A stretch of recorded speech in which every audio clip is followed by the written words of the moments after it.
안녕하세요. 네, 안녕하세요. 반갑습니다. 자, 대방열린고시학원에서 위생사 환경위생학 담당하는 이승훈입니다. 오늘 첫 시간이고요. 진도 들어가기 앞서서 우선 과목에 대한 소개 잠깐 간단하게 방향을 좀 잡아드리고 공부 방법, 그 다음에 수업 방식 알려드리고 진도를 나가도록 하겠습니다.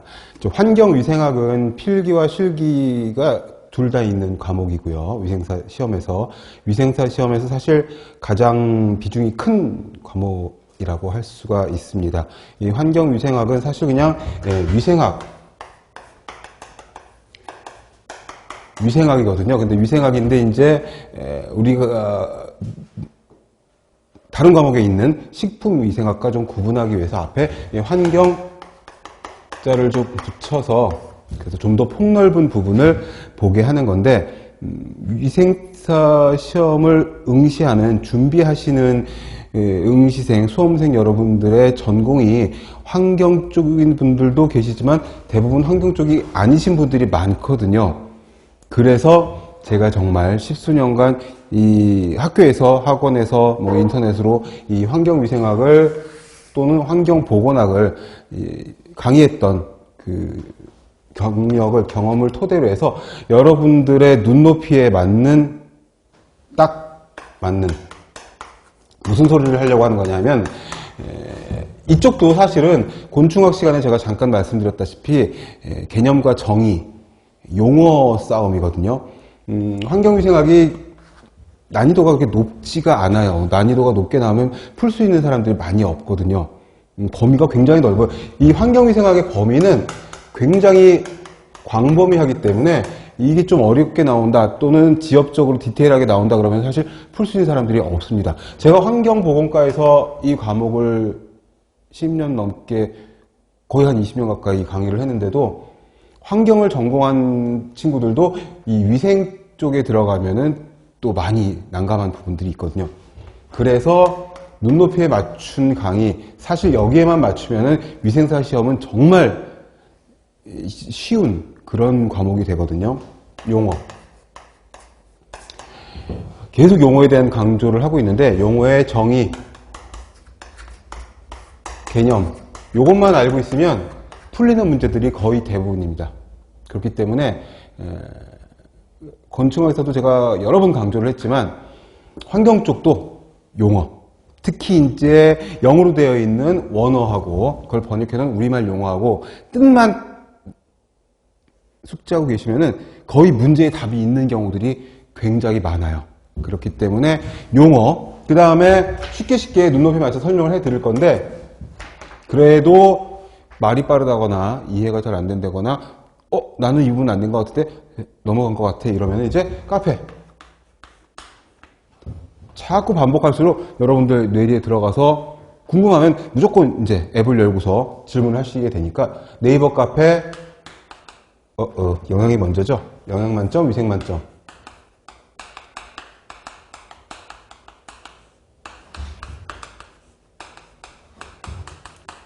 네이버 카페에 들어가서 여기 들어가시면 제 게시판이 따로 있으니까, 환경위생, 위생건축 게시판, 제 이름으로 된 게시판이 아예 따로 있으니까 제가 24시간 안에 매일매일 아침을 여는 게, 아침이 아니라 이제 잠이 좀 적어져서 나이 먹으니까 맨날 새벽에 일어나거든요. 한 4시, 3시 뭐 이때부터 일어나가지고 여기 한 바퀴 돌고서 제가 하루를 시작하기 때문에 여러분들이 궁금한 거, 안 풀리는 거, 이해가 좀 덜 되는 거 올려주시면은 무조건 24시간 안에 해설이 달립니다. 24시간도 너무 지루하다, 빨리 찾고 싶다 그러면 우리 카페 검색하시면은 과거에 여러 수험생들이 질문했던 내용들이 다 들어있어요. 그렇기 때문에 적극 활용하시면 되고, 마지막으로 제일 중요한 가지 계산 문제 있어요. 환경위생학은 계산 문제가 예전 기출문제 보시면 있거든요. 계산 문제가 공식을 외워야 되느냐, 저 계산기도 못 갖고 들어가는데 나는 수학이랑 친하지 않은데, 계산 문제가 한두 문제 정도 나올 가능성이 있어요. 과거에는 꼭 있었거든요. 근데 2020년부터 문제가 공개되는데 굉장히 쉬운 거, 정말 문제와 보기를 이렇게 보다 보면은 암산으로 풀리는, 공식 같은 거 몰라도 암산으로 풀리는 아주 쉬운 계산 문제가 있고, 계산을 하지 않더라도 사실은 문제에 주어지는 그래프를 보고 이렇게 선만 이어도 되는 그런 숫자가 나오는 문제들이 있는데, 이런 것들도 전혀 두려워하지 마시고, 정말 시험 보기 전날까지 안 되면은 뭐 할 수 없지만, 이런 문제들도 나오면 확실하게 풀 수 있는, 정답을 찾을 수 있는 팁을 깔끔하게 알려드릴 테니까 하나하나 함께 가시면 좋을 그런 결과가 나올 것 같습니다. 간단하게 여기서 오리엔테이션은 마치고 254페이지 이론책 254페이지에는 1장 환경위생과 대기부터 들어가도록 하겠습니다. 환경은 범위가 거기 환경에 분류해가지고 도표가 뜩 나오거든요. 맨 위에는 위생의 정의, 환경위생의 정의 이런 것들은 다 옳은 거, 좋은 거, 바람직한 거, 읽어보니 말이 되는 거, 그냥 그런 거 고르시면 되니까 다분히 상식적인 내용이고, 그 밑에 양쪽 가로 3번에는 환경의 분류 있거든요. 이게 의외로 시험에 나온 적이 있어요. 괄호 넣기 같은 걸로. 그래서 환경은 자연적인 것과 사회적인 것이 있는데, 사회적인 거는 딴 거 없습니다. 사회라는 게 뭡니까? 사회는 사람과 사람이 모여 있는 게 사회거든요. 학교 사회, 직장 사회, 커뮤니티, 지역 사회 뭐 이런 식으로. 그래서 자연적 환경은 물리화학적인 거, 생물학적인 거 아주 그냥 기본적인 거고, 사회적은 이제 뭔가 인위적으로 만들어진 거, 또는 사람끼리 모여 있을 때 사람과 사람 간에 생기는 그런 환경들, 그렇게 구분하시면 돼요. 그래서 왼쪽에 있는 자연적 환경과 오른쪽에 있는 사회적 환경, 그거 달달하게 외울 필요 전혀 없고, 혹시 블랭크 문제, 괄호 넣기 문제로 나오면 구분만 확실히 하실 수 있으면 됩니다.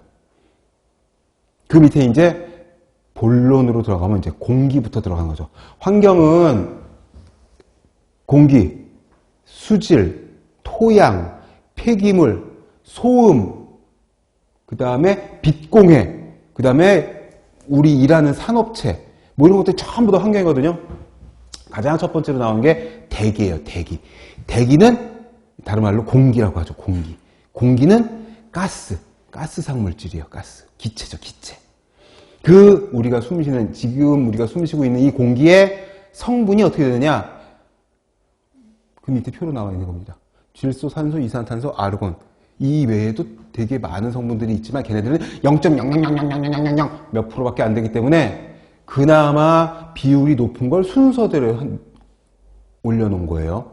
다 아시는 거죠? 너무 상식적인 내용이죠? 환경위생이 이렇게 쉽다니까? 근데 비중이 제일 커요. 필기실기? 점수 얻기 참 좋죠. 자, 쉽다고 생각하면 점점 쉬워집니다. 첫 번째는 질소인데, 질소는 78%에서 79%, 뭐 그 정도 비율로 포함이 되어 있습니다. 우리가 숨쉬는 공기 중에. 우리가 지금 눈에 보이진 않지만 이게 숨을 쉬는 공기 중에 거의 80%는 질소다 이거죠. 그 다음에 뭐 있죠? 다음으로 많은 게 산소입니다. 그게 20에서 21% 사이. 정확한 수치는 중요하지 않아요. 그 다음이 이산화탄소. 이산화탄소는 확 줄었네. 0.03%. 이거를 숫자 바꿔가지고 나왔던 문제들도 있어요. 0.3% 뭐 이렇게. 적다는 건 알았는데 0.03이랑 0.3은 또 10배 차이니까 0.03%고, 그 다음이 이제 아르곤인데 그 밑으로는 모르셔도 돼요. 일단 공기를 구성하는 제일 큰 성분은 질소, 산소, 이산화탄소, 아르곤이구나. 자, 그런데 옆에 칸을 보시면 흡기와 호기가 있어요. 흡기는 들어 마시는 숨이라고 생각하시면 돼요. 들숨 써주세요, 거기. 들숨. 흡기는 들숨, 호기는 날숨. 순이 우리말로 뭐 이렇게 되어 있고, 한자로는 흡기, 호기 이렇게 되어 있는데, 자 보세요. 우리가 숨을 들이마실 때 최저 백분율과 거의 똑같이 들어가죠. 질소는 78, 산소는 20.9, 뭐 0.03 이런 식으로. 그래서 질소는 저는 이제 러프하게 78.10 뭐 이렇게 안 하고 그냥 어마운트만 쓸게요. 대략적으로만. 여기는 78%, 21%, 0.03%. 그래서 질소가 그렇고, 산소가 그렇고, CO2가 그런데, 들이마실 적엔 대기 중에 있는 공기가 그대로 들어가는 겁니다. 근데 내실 적에는 어떻게 되냐면, 내실 적에는 질소는 우리가 사용을 하는 공기가 아니잖아요. 우리가 질소를 사용할 수 있으면은, 사실 굉장한 메리트가 있게 되는 건데, 뭐 따로 고기 안 먹고 단백질 안 먹어도 공기 중에 질소를 흡입을 해가지고 우리가 근육 만들고 막 이럴 수 있으니까 거의 뭐 숨만 쉬어도 되겠다. 뭐 아무튼 78이 그대로 나와요. 근데 산소는 어떻게 되느냐? 들이마실 때 21%, 약 21%가 들어가는데 나올 때 어떻게 되죠? 17%. 한 4% 정도가 빠졌죠. 이건 뭐죠? 폐포에서 이산화탄소와 바꿔치기 된 거죠. 0.03이 들어갔는데 어떻게 됐어요? 나올 적에는, 우리 내뱉을 적엔 4%가 나와버렸잖아요. 그죠? 여기도 한 플러스 한 4% 정도 됐죠. 이 차이는 뭐다? 폐포에서 허파죠, 허파과리. 폐포에서 기체의 교환이 이루어졌기 때문에 그렇다. 그래서 이런 데를 이렇게 괄호를 쳐가지고 A와 B로 해놓고서는 다음 보기 A, B에 들어갈 수치로 알맞은 것은 이런 문제가 나오기도 했었답니다. 너무 쉽죠? 알면은 무지하게 쉬운 거예요, 무조건. 모르면 안 돼. 찍을 수밖에 없는 거지.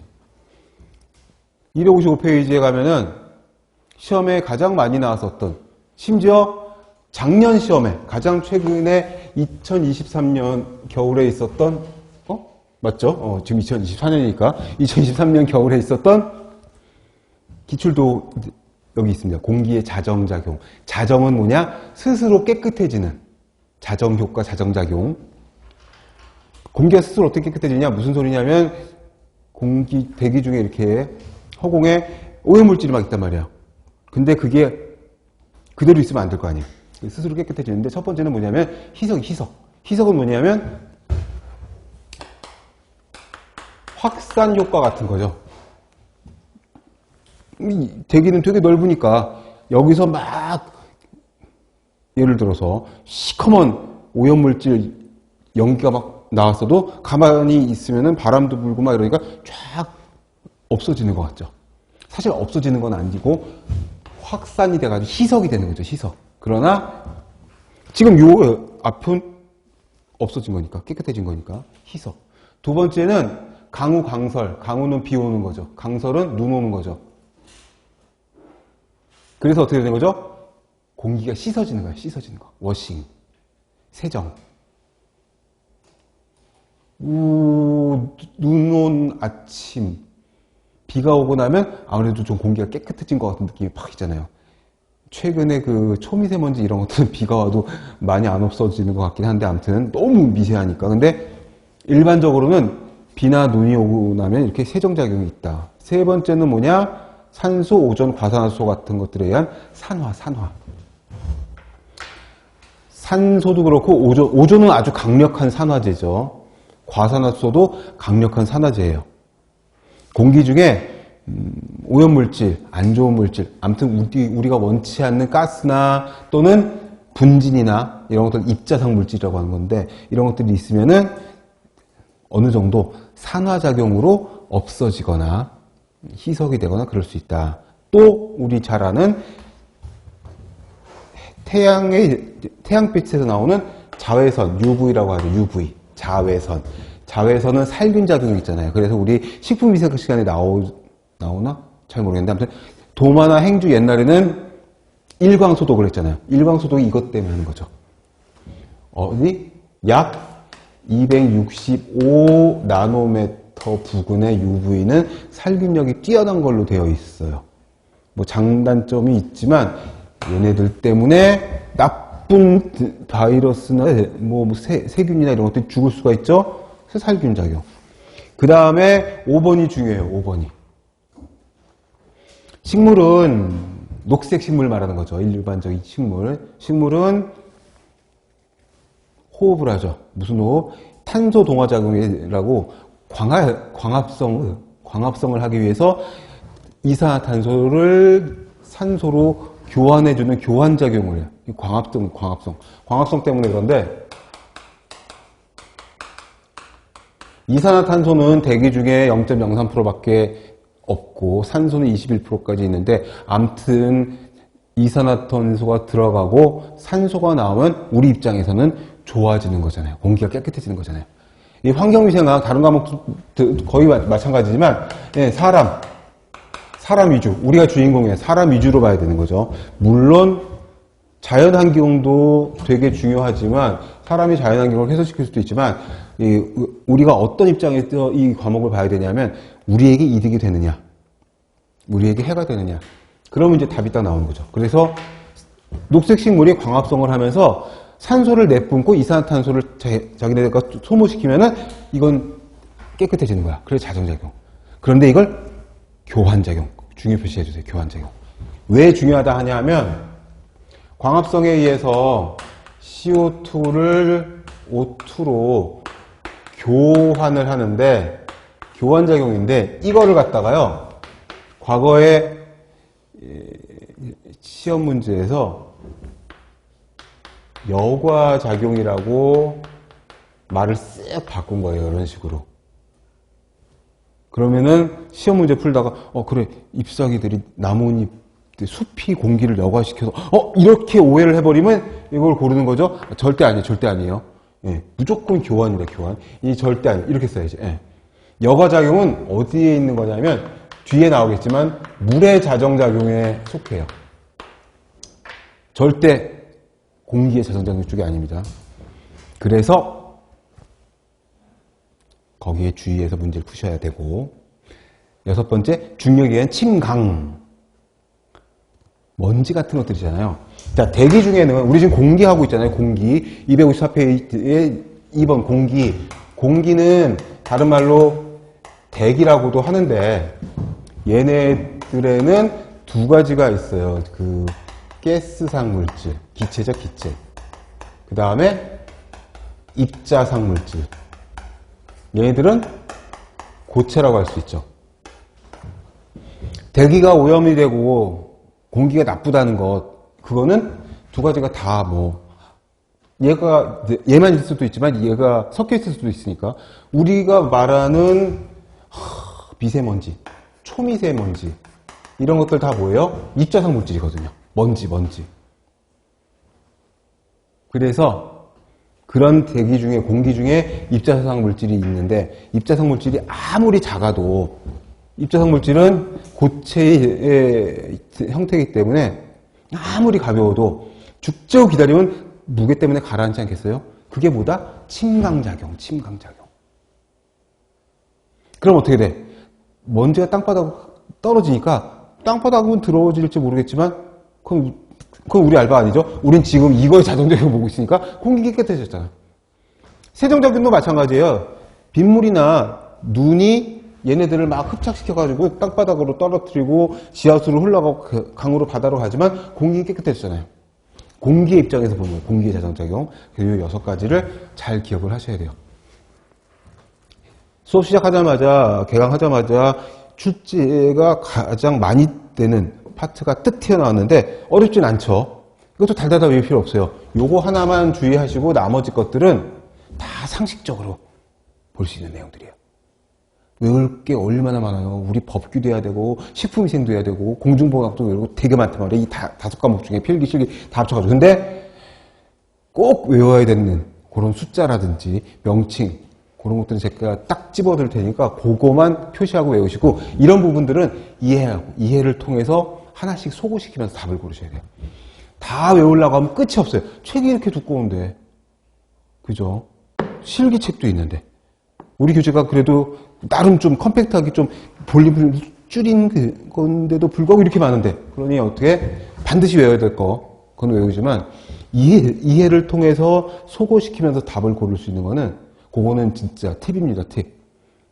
무조건 다 공기의 자정작용 1번부터 6번까지 앞잠을 따가지고 다다다 이렇게 외우실 필요 없습니다. 무게가 있는 것들은 가라앉으니까 침강이 깨끗해지겠지, 눈비 오면 씻어지겠지, 광합성 때문에, 자외선 때문에, 이런 식으로 하나씩 보기 5개 중에서 턱 소구시키면서 답을 고르시면 돼요. 자, 그러면 공기의 잔여력이 나왔고, 그 다음에 이제 뭐가 나오냐 하면, 공기 중에, 많은 성분들은 질소, 산소, 이산화탄소 순이지만, 일단 산소가 우리 사는데 가장 중요하니까, 산소를 먼저 보도록 하시죠. 산소는 에너지를 만들 때 꼭 필요한 그런 물질입니다. 아시죠?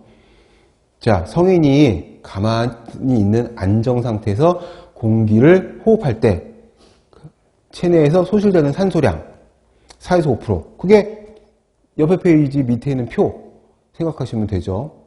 4에서 5% 정도? 그 정도 나온다. 소모가 된다. 이 소리죠. 계산을 해봤더니 산소가 아니고 공기 필요량이 13kL가 필요하다는 거예요. 13,000L 정도 되겠죠. 킬로리터니까. 그 중에서 산소 소비량을 보니까 산소 소비량은 공기 중에 산소는 20% 내외에 들어있으니까 그렇게 계산을 했더니 계산이 중요한 건 아니에요. 520L에서 650L 정도가 필요하더라. 520L에다가 표시 한번 해봐 주세요. 이거를 얼마나 웃기냐면은 웃긴다고 할 수밖에 없어요. 자, 520L의 산소를 하루에 소모한단 말이야. 성인이 이거를 0.52kL라고 해도 같은 부피죠. 이런 식으로 단위를 조금 바꿔가지고 문제를 내는 경우가 있어요. 이거는 되게 쉬운 내용인데 나는 520만 외우고 있었는데 뚝 이렇게 나와버리면 단위를 보지 않고 숫자만 보고 넘어갈 수가 있잖아요. 또 있어요. 뒤에 나오겠지만 4000Hz 이 소음의 단위에서 이제 나오거든요. 소음공해에서 이것도 4kHz 같은 거거든요. 단위 바꾸는 경우만. 좀 전에 살균력이 가장 높은 자외선의 파장이 265 나노미터 부근이라고 했는데 이거는 다른 단위로 바꾸면 2650 옹스트롱이 돼요. 그래서 뭐 많이 쓰는 것 같은데 이거밖에 없어요. 하나 더 넣자면 조금 있으면 이제 농도, 수질 이쪽에 나올 적에 밀리그램 퍼 리터라고 하는 단위가 나오는데 요게 ppm과 같은 단위예요. ppm 100만 분율 파트 퍼 밀리언. 그래서 몇 가지만 이거는 뭐 너무 쉬우니까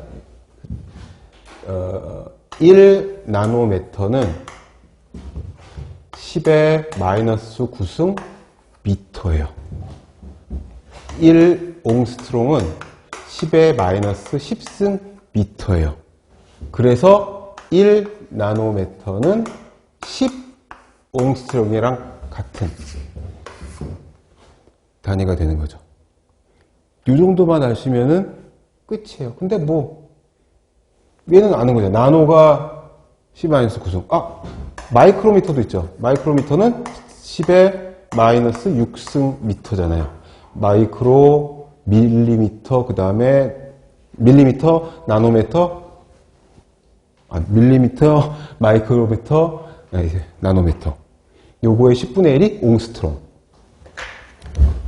요 정도만 아시면은 뭐 끝납니다. 더 이상도 필요 없어요. 단위가 나왔으니까. 그리고 대기 중에 산소 변동 범위는 15에서 27%인데 일반적으로 21%, 20에서 21%가 가장 인간에게 인체에 좋은 산소의 비율이라 그래요. 21%가 넘어도 썩 좋지 않고 모자라도 좋지 않고. 그래서 그 밑에 동그라미 부분에 산소 결핍시. 대기 중에 산소가 21%가 가장 좋은데 만약에 14% 이하면 저산소증이 오고 10% 이하면 호흡곤란, 7% 이하면 돌아가실 수 있다. 고 되어 있고 너무 많아도 산소 중독. 산소 중독의 증상은 폐가 부어오른다는 거예요. 폐 부종, 충혈, 막 피가 막 모인다는 거죠. 호흡 억제, 폐출혈, 폐에서 막 피가 나. 돌아가시겠는데? 흉통, 가슴이 아프고, 섬액은 뭐죠? 맥박이 천천히 뛰는 거야. 이런 증상이 있다. 과거에는 동그라미 5분에 있는 산소 결핍시 몇 프로 이하면 어떤 증상, 몇 프로 이하면 어떤 증상 이런 것도 나온 적이 있으니까 일단 표시는 해봐 두세요. 지금 당장 막 외울 필요는 없고 시험 보기 한 2, 3일 전쯤에 축축축축 페이지 넘겨가면서 이 부분 나온 적이 있다 그랬어. 다시 한번 보시고 시험장에 가서 한번 보시고 시험지에 받자마자 이 문제가 있으면 바로 푸시고 잊어버리시면 되고 평상시에 계속 암기하고 있을 그런 내용들은 아니니까요. 두 번째는 질소예요. 이제 질소는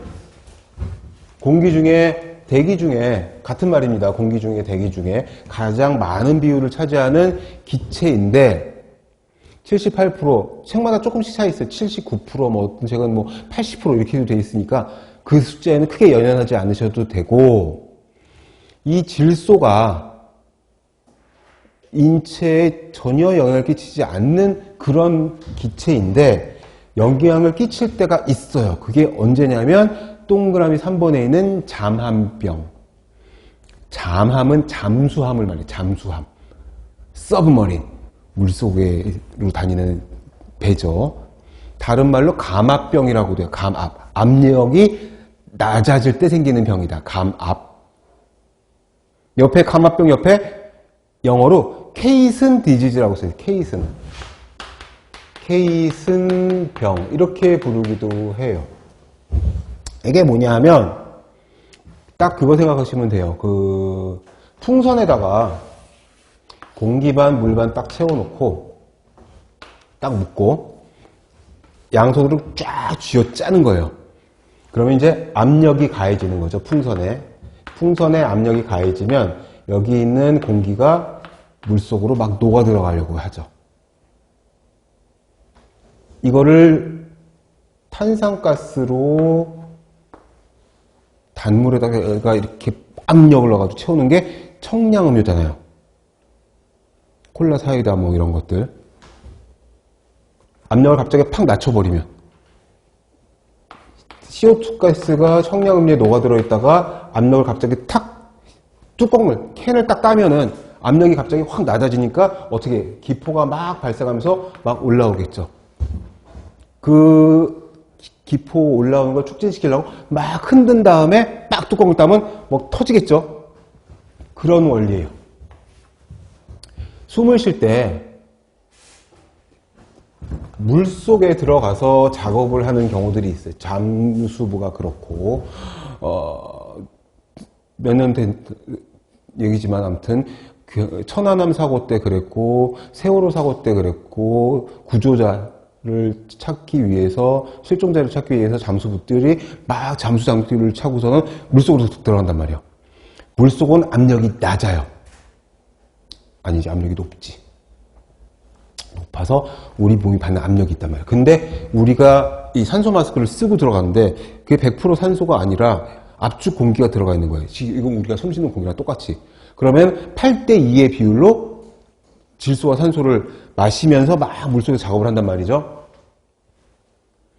근데 이런 평지에서는 상관이 없는데 숨 쉴 때 질소는 그냥 들어올 만큼 나가니까. 근데 여기가 수면이고 예를 들어서 한 20m 밑에서 작업을 한다 하면은 우리 몸이 받는 압력이 20m면은 3기압이에요. 3기압.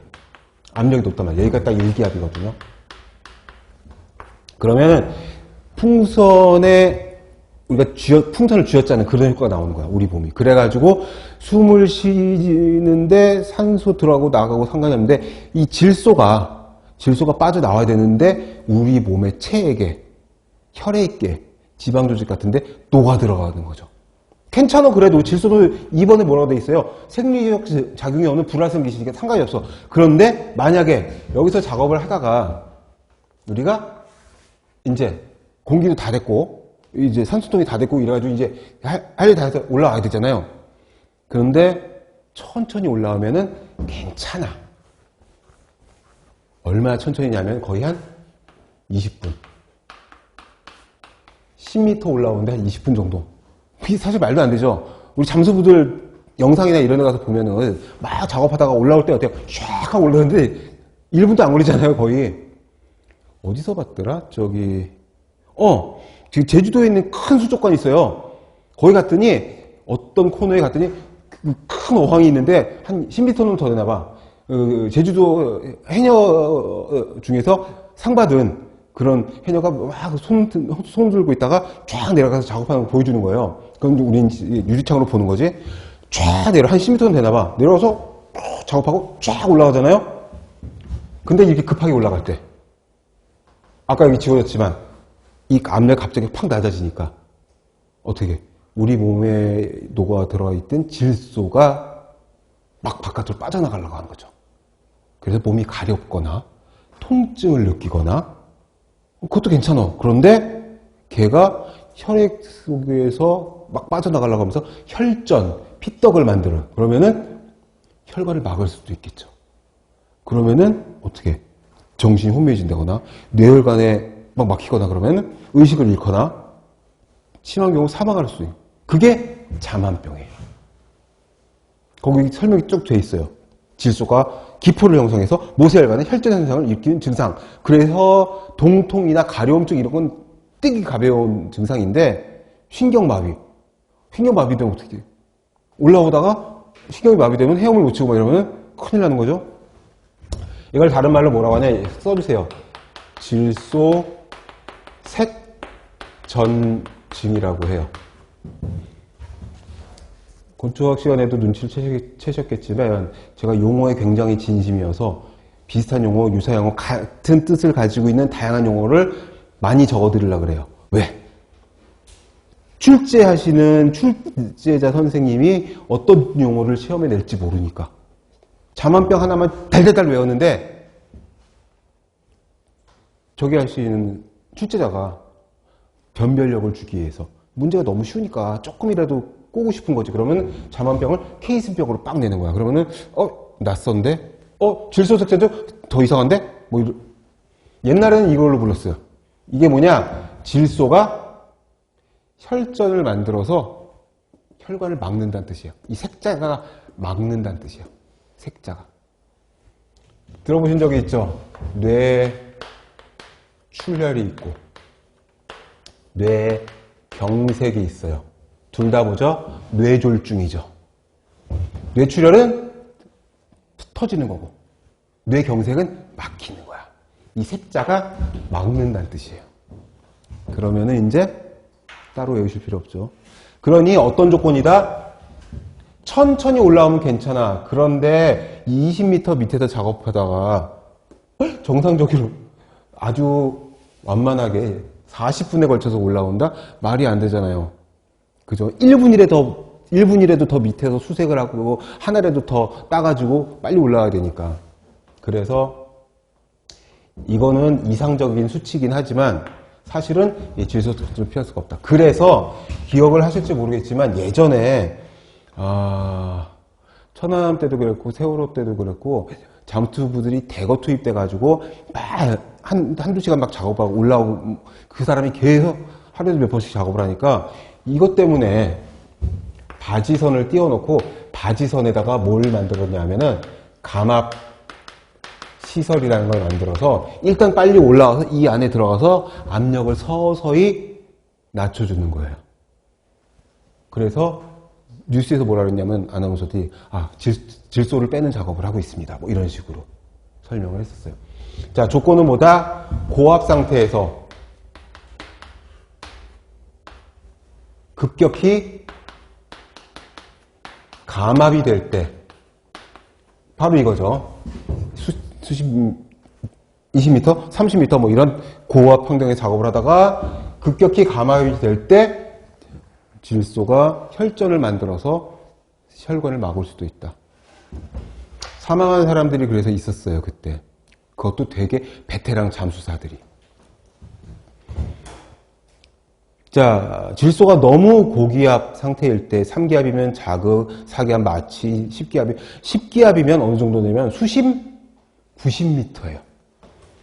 자, 자, 눈치채셨겠지만 수면이 1기압이에요. 1기압은 다른 말로 1atm이라 그래요. 소문자로 쓰고 점을 딱 찍어야 돼요. 약자니까. atmosphere의 약자. atmosphere.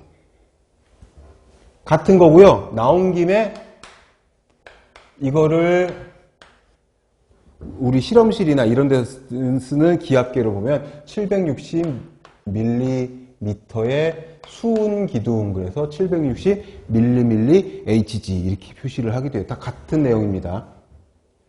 환경이니까 대기압에서 많이 쓰는 단위 1013 밀리바 이렇게도 쓰는데, 아무튼 요 세 가지만 알아줘도 돼. 요 두 가지가 같은 거니까 사실은 별거 없습니다. 자, 근데 수면이 1기압이니까 기출문제예요.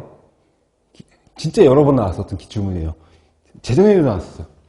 수심 10m는 10m 내려갈 때마다 1기압씩 플러스가 돼요.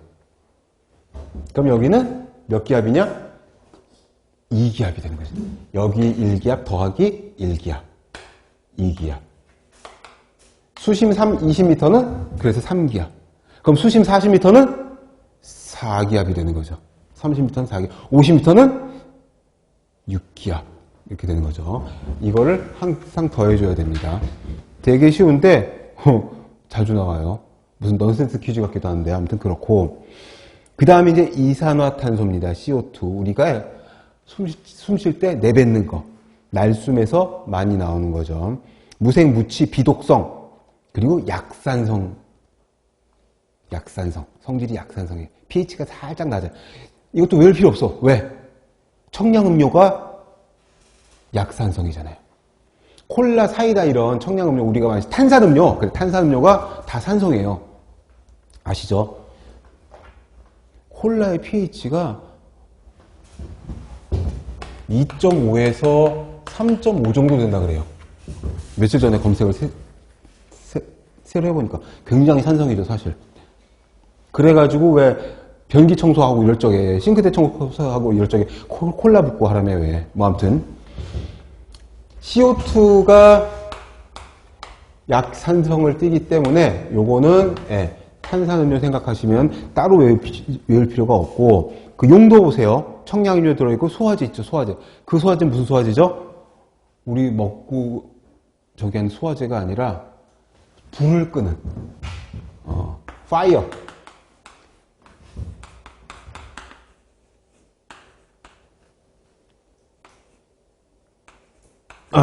파이어 익스팅기셔. 그래서 소화제.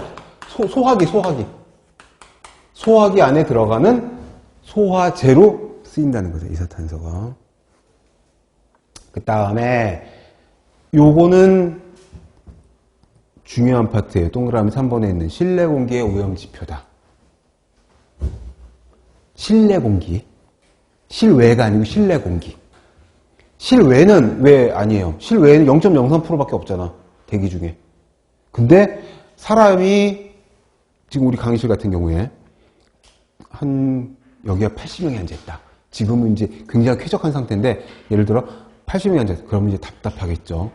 답답하고 끈적끈적하고 뜨끈뜨끈하고 막 이러겠죠. 숨을 쉬면서 막 이산화탄소가 많이 나올 거야. 그러면은 불쾌한, 그게 군집독이다. 군집독. 안정시 1시간 배출량은 20리터 정도 됐는데 그렇게 크게 중요한 내용은 아니다. 넘어가서 보시면 실내 공기의 오염 지표가 이산화탄소인데, 얘는 또 실외에서는 뭐가 문제가 되냐면, 오염 지표라기보다는 실외의 대기 중에 이산화탄소가 너무 많으면 온실 효과, 지구 온난화, 지구 온난화를 일으키는 온실가스다. 사람이 숨 쉬어서 온실가스를 많이 내보내는 건 아니고, 사실 이 온실가스는 이제 공장이라든지 발전소라든지 또는 소, 양, 염소 이런 초식 동물들이 많이 내뿜어서 지구온난화를 시키는 걸로 되어 있는데, 그건 이제 뒤에서 다른 챕터에서 나오니까 일단 그 정도만. 대기 중에 0.03%가 있는 게 정상인데, 만약에 3% 이상 되면은 불쾌하고 5, 7, 10으로 갈수록 호흡이 나빠지면서 돌아가실 수도 있다. 그래서 동그라미 기억부터 리을까지는 조금 체크를 해주시는 게 좋아요. 나온 적이 한 두어 번 있어요. 왜 그러냐 하면 지하 갱도라든지 또는 큰 창고, 환기가 잘 안 되는 대형 창고라든지 또는 그 맨홀 뚜껑 같은 거 열고 들어가가지고 그래서 지하 갱도나 이제 지하도 이런 데서 작업할 때 있잖아요. 그럴 때 이산화탄소 중독으로 나도 모르는 사이에 쓰러졌다가 사망을 하는 뉴스들이 1년에 한 건 정도씩 나와요. 아주 안타까운 일인데 백업을 봐주는 사람이 하나 있어가지고 누가 쓰러지지 않나 이렇게 봐가면서 같이 일하면 좋은데 사실 저 상황이 그렇지 못하니까 같이 들어서 빨리 다 해치우고 같이 퇴근하자고 이렇게 되면 같이 들어서 일을 하다가 이산화탄소는 냄새도 안 나. 무생, 무치, 비독성 막 이러니까 나도 모르는 사이에 질식돼가지고 쓰러져서 사망을 하는 케이스가 그런 안타까운 케이스가 가끔씩 있어요. 그래서 기억부터 리을까지 대기 중에 10% 이상이면 사망을 하는구나. 그리고 7번에 서한량이라고 있는데 서한량은 정의가 이거예요. 어떠한 경우에도 넘어서는 안 되는 경계량. 요거는 뭐다? 생리적인 한계예요. 서한량이라고 하는 단어는 다른 말로 서한도 이렇게 쓰기도 하는데 어떠한 경우에도 저 수치를 넘어선 안 돼. 그럼 큰일 나. 생리적인 한계이기 때문에 건강에 큰 위해가 올 수가 있다는 뜻이에요. 그게 뭐다? 0.1%. 대기 중에 0.03%니까 0.1%면 되게 높은 수치잖아요, 사실. 그거를 농도 단위로 바꾸면 1000ppm이라는 거예요, 1000ppm. 그 기준이 뭐냐면 실내에 8시간 기준으로 1000ppm이 넘어가면 안 됩니다. 라고 해놓은 겁니다. 에이, 괜히 썼네. 그 밑에 써있구나. 어떤 경우에도 넘어선다는 경우. 그 책을 잘 읽어야 돼요. 괜히 썼네. 여러분들 안 쓰셨겠죠? 보면서 그랬겠는데 제가 저걸 왜 쓰고 있지? 책에 있는데 얘기 좀 해주지. 그 다음에 나빴어. 자, 일산화탄소입니다. 일산화탄소는 CO2가 아니라 CO죠. 탄소와 결합하고 있는 산소 원자 딱 하나짜리예요. 얘도 무생, 무치, 무미예요. 맛도 없고 색깔도 없고 냄새도 안 나. 자극도 없어. 근데 맹독성이야. 자, 이거 질문이 한 5번 들어왔었어요. 우리 카페에. 아니, 이산화탄소는 맹독성 가스니까 독성이 크니까 그러니까 무생, 무미, 무치 아니지 않나요? 아니에요. 색깔도 없고 냄새도 안 나지만 우리 몸에 들어오면 독성이 크다는 뜻이죠. 맛이 냄새가 독하다 이런 맹독성이 아닙니다. 냄새도 없고 맛도 없고 색깔도 없고 아무것도 없어서 알아차리지는 못하지만 숨 쉴 때 들어가면 우리 몸속에선 크나큰 병변을 일으킨다는 거죠. 심한 경우 사망. 그리고 회복이 돼도 중독됐다가 회복이 돼도 후유증이 있어요. 무서운 가스입니다. 이거는 뭐다? 별명이 있어요. 별명. 질식가스. 어떨 때 얘가 많이 나오느냐 하면 얘네들은 거의 대부분 이거예요. 연료가 불완전 연소가 될 때. 연료라고 하면은 옛날에는 석탄, 석유, 휘발유, 경유, 나무, 연탄 다 되죠. 그걸 통틀어서 뭐라고 하냐면 화석 연료라고 해요. 그러니까 내용은 되게 쉬운데 용어들이 늘 쓰지 않은 용어들이 나오니까 어색한 거니까 용어를 처음에 조금 시간이 걸리더라도 1챕터, 2챕터에서 용어 정도 여기가 깔끔이 되면은 진도가 점점 빨라지고 이해가 빨라져요. 화석연료가 불완전 연소될 때. 무슨 소리냐? 완전 연소가 되면 어떻게 되죠? 우리 그 캠핑 같은 데 가서 장작이나 조개탕 같은 걸 떼어가지고 이제 뭔가를 구워 먹으려고 불을 피우죠. 완전히 타면은 연료가 완전히 연소가 되면, 완전히 잘 되면은 열이 나오고 이산화탄소가 나오고 그 다음에 물이 발생하는데, 얘가 불완전 연소가 되면은 뭐 열도 나오겠지만 물도 나오겠지만 CO가 나와버려요. 근데 이 CO는 얼마나 독한 놈이냐면, 우리가 숨 쉴 때 맨 첫 페이지에서 허파과리 폐포에서 산소와 이산화탄소가 한 4% 정도 교환이 됐었는데, 산소가 들어가서 허파과리 폐포에서 교환을 하는데 누가 해주는 거죠? 혈액 중에 있는 혈색소인 헤모글로빈이 얘랑 딱 결합이 돼가지고 헤모글로빈 O2가 돼가지고 어디로 가요? 핏줄을 타고 혈관을 타고 각 세포로 가서 배웠잖아요. 그래가지고 어디로 가죠? 세포 안에 있는 미토콘드리아로 들어가서 거기서 산화적 인산화를 해가지고 ATP를 막 만들어내는 거죠. 그죠? 그 산화적 인산화. 근데 그래가지고 에너지를 ATP를 막 만들어내야 되는데, 공기 중에 CO가 들어있으면은 얘를 거의 차단하고 헤모글로빈하고 결합을 하는데, 이 결합력이 얘에 비해서 250에서 300배나 더 강력하게 결합을 한다는 거예요. 거의 300배 더 강하게. 그러니까 얘가 조금 있으면, 조금이라도 있으면 얘는 일단 밀어내고 지가 먼저 결합을 해요. 그래서 헤모글로빈 CO가 되는데 얘네들은 에너지를 발생시킬 수가 없죠. 그럼 어떻게 숨이 막히고 뭐 이게 문제가 아니라 뇌로 가는 산소가 차단이 되고 미토콘드리아에 산소 공급이 안 되고 이러면은 사망. 그래서 일산화탄소 중독이 질식사를 일으키고, 그리고 일산화탄소 중독이 되었다가 빨리 찾아서 응급조치를 하면은 살아날 수는 있는데, 뇌로 가는 산소가 차단이 되고 그러면은 뇌신경, 뇌세포가 손상을 입잖아요.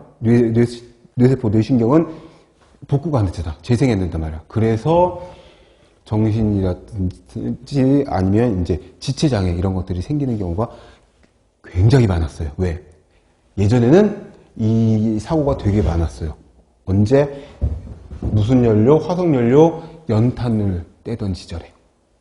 요즘은 연탄을 떼는 그런 그 시설이나 집이나 이런 데가 거의 없다시피 하고 다 가스나 기름이나 뭐 이런 거 바뀌었는데, 예전에는 거의 서울 시내도 거의 대부분이 아파트 빼놓고 주택들은 거의 다 연탄이었거든요. 그러면은 이 사고가 굉장히 많았어요. 연탄이 여름 내내 장마철 지나면서 눅눅해져 있다가 초겨울 돼가지고 막 뗄라 그럴 적에 눅눅한 연탄이나 장작 이런 게 잘 타요? 잘 안 타니까 불완전 연소가 되잖아. 그러니까 이게 발생한단 말이죠. 사고 되게 많았어요. 그리고 최근에도 언제예요?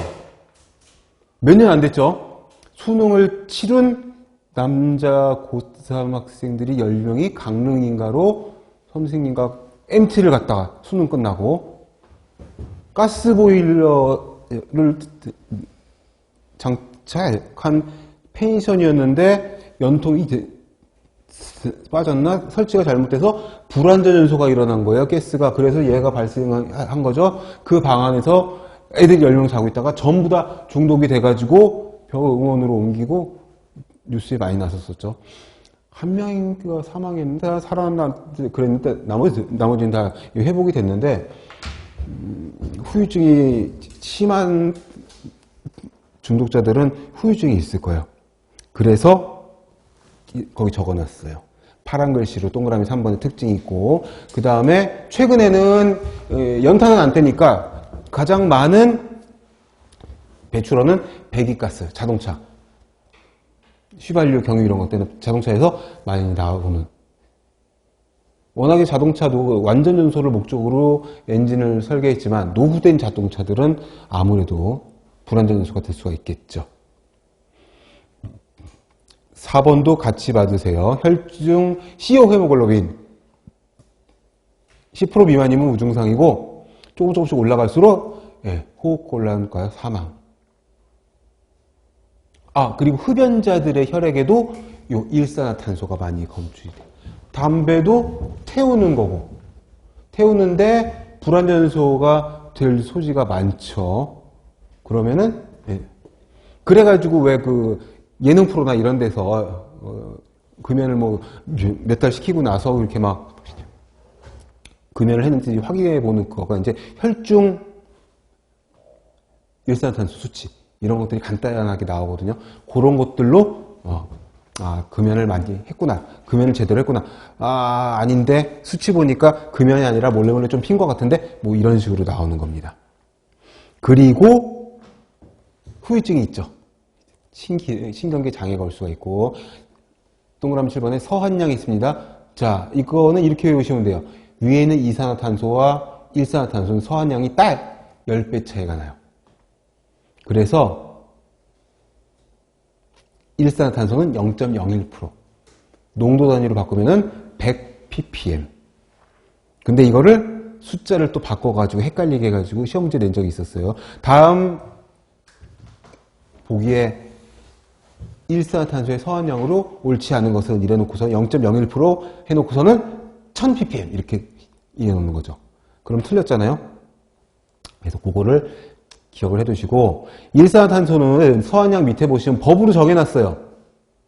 실내 기준으로 10ppm이 넘으면 안 된다. 서한량은 100ppm인데 너무 타이트한 거 아니에요? 맞아요. 서한량은 생리적인 한계이기 때문에 법으로 정해놓은 건 그것보다 훨씬 더 타이트해야 돼요. 왜? 남녀노소, 노약자, 할아버지, 할머니, 환자 있을 수가 있으니까. 그래서 학교보건법으로는 10ppm, 지하주차장은 25ppm, 뭐 이런 식으로 해놨어요. 지하주차장은 왜 그래요? 차량이 시동을 걸고 끄고 하면서 주차를 하게 되고 시동 걸고 나가고 이러니까 조금 수치가 루즈하죠. 그래서 일반 실내하고 주차장하고는 일산화탄소의 허용 수치가 좀 다르다는 거 봐두시고, 그 다음에 잠시 쉬었다가 256페이지에 있는 먼지, 7번의 먼지부터 이어가도록 하겠습니다.